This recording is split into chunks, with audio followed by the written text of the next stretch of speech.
Clara Nziza est une jeune Congolaise. Je suis ambassadrice de la jeunesse pour l'éducation dans une organisation britannique qui s'appelle Dare Road. C'est une charité britannique qui s'occupe de la question de l'éducation dans le monde. Et à part ça, je suis secrétaire générale de l'association Réalité et Perspective, REPER en sigle, une association congolaise qui est dédiée pour l'éducation et le développement de la jeunesse. Et il y a un côté un peu plus professionnel aussi où je travaille dans l'agence coréenne de coopération internationale.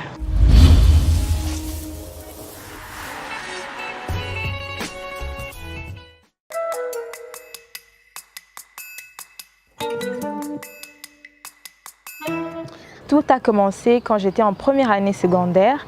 Là où j'étudiais, il y a eu une équipe de bénévoles, de volontaires qui venaient recruter des élèves courageux pour faire des émissions télévisées.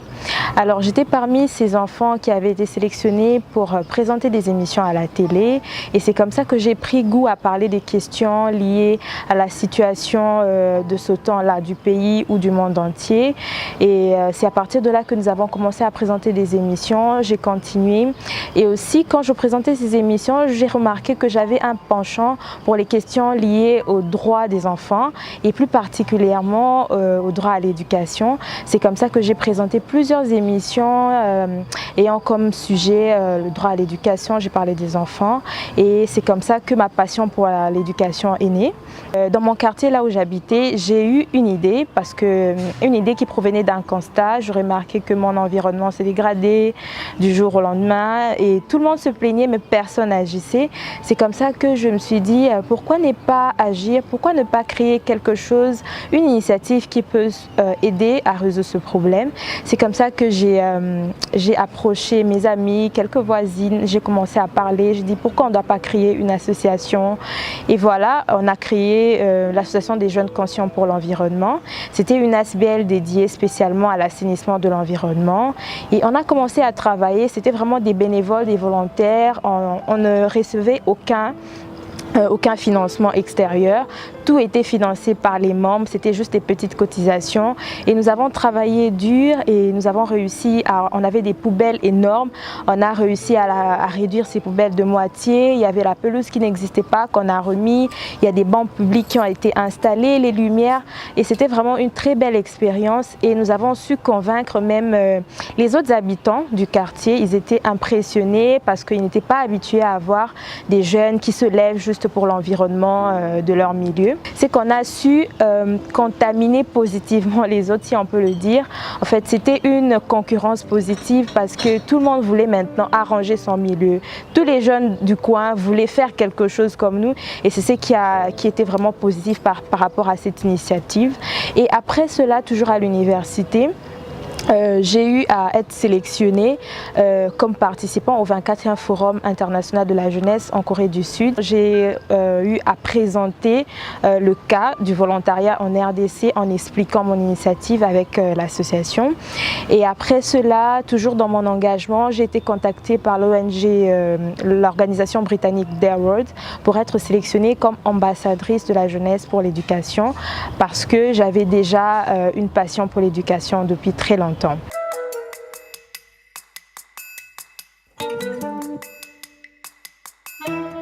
Parmi mes centres d'intérêt, il y a la jeune fille congolaise parce que j'estime que la jeune femme, la jeune fille congolaise, elle est au centre de la société. Et parfois, dans le monde actuel, nous parlons souvent des inégalités, réduire les inégalités. Nous devons simplement nous rendre compte qu'il ne suffit simplement pas d'en parler comme des challenges du monde d'aujourd'hui, mais aussi c'est une nécessité. Il faudrait travailler sur l'éducation de la jeune fille. Voilà pourquoi moi je suis passionnée. Je me dis, c'est vrai, il y a l'éducation, il y a l'enfant en général, mais la jeune fille congolaise aussi, la femme en général, qui souffre de certaines inégalités sociales.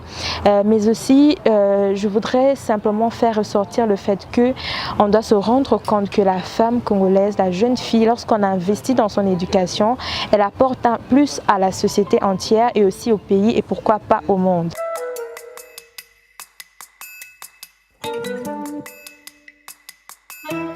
J'ai reçu un award cette année, justement, il y a quelques mois.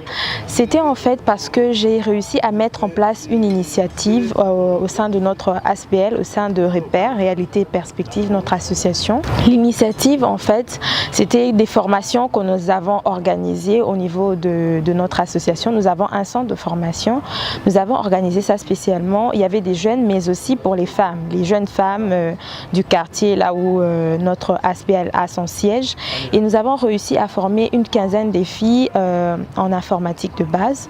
C'est parce que nous avons estimé que savoir comment utiliser les technologies aujourd'hui, ce sont des compétences nécessaires pour permettre à ce que nous soyons autonomes, et plus aussi pour la jeune fille. Aujourd'hui, dans le monde actuel, pour avoir un emploi, nous voyons ça, il faut savoir comment manipuler les ordinateurs, il faut savoir comment utiliser tous ces programmes, même s'ils sont basiques, mais il y a quand même quelque chose qu'on doit avoir comme fondement, comme fondamental pour que nous soyons autonomes. Elles ont assimilé la matière, et certaines d'entre eux, nous avons quand même quelques success stories parce qu'il y a certaines qui ont réussi à avoir un emploi, des stages par exemple au niveau des bureautiques en ville. Il y a aussi d'autres qui ont le stage ou le travail, l'emploi qu'ils ont réussi à trouver leur ont permis de payer leurs frais à l'université. Donc c'était ça l'initiative que j'avais mis en place, que nous avons mis en place au niveau de l'ASPL, et c'est cette initiative justement qui a été récompensée par l'organisation britannique d'Award, et j'ai reçu il y a 2 mois cet award, et c'est aussi quelque chose qui m'encourage beaucoup. Ça me montre que lorsqu'on se donne, lorsqu'on mène des actions positives, ces actions ne restent pas oubliées. Il y a toujours quelqu'un qui est là, qui vous suit et qui prend le temps de vous récompenser pour vous donner ce prix.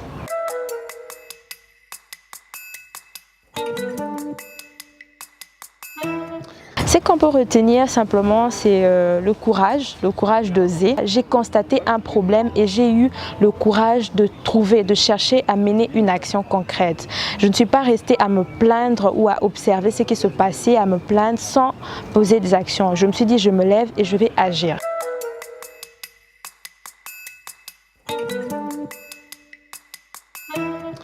Croire en ce rêve et travailler pour les atteindre.